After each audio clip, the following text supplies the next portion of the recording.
After 40 years, King Diamond just parted ways with guitarist Andy LaRocque and replaced him with Gus G, the former guitarist for Ozzy Osbourne. And that's actually a big deal for me personally, because Andy LaRocque is one of my favorite guitarists of all time. I even named one of my dogs after him.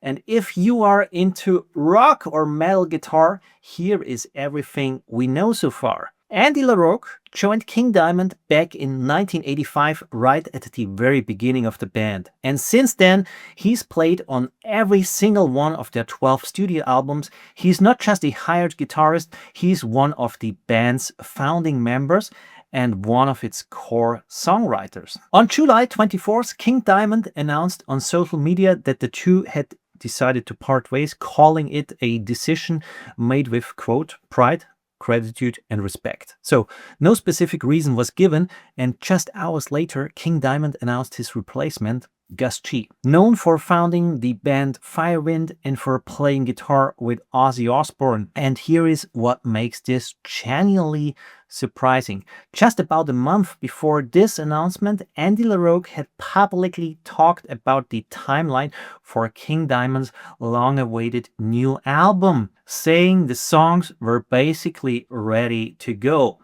So, for a lot of fans, this came out of nowhere, and Andy LaRocque was one of only two people alongside King Diamond himself who have been a constant across the band's entire history. And for anyone who doesn't know who Gus G is, he's built one of the most impressive resumes in metal. He's the founder of the band Firewind for over 2 decades.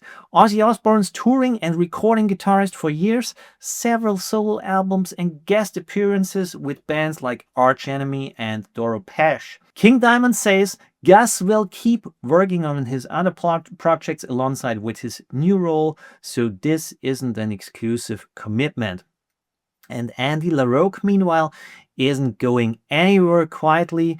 Earlier this year, he actually started a new band called Lex Legion, together with former King Diamond members, the drummer Mickey D, guitarist Pete Black, and bassist Hal Patino. So it looks like his focus is shifting there. Whatever the real reason behind the split, Andy LaRocque's guitar work over the last 40 years is genuinely worth studying. His melodic, dark, purposeful phrasing style is a big part of what shaped the whole sound. And if there's interest, we can do a full breakdown of his playing style in a future video, so let me know in the comments. And by the way, if news like this make you actually want to pick up your own guitar and get better, then I put together a quick 60-second quiz that figures out exactly what's holding your playing back and sends you a short personalized video with real tips. It's linked in the description if you want to check it out.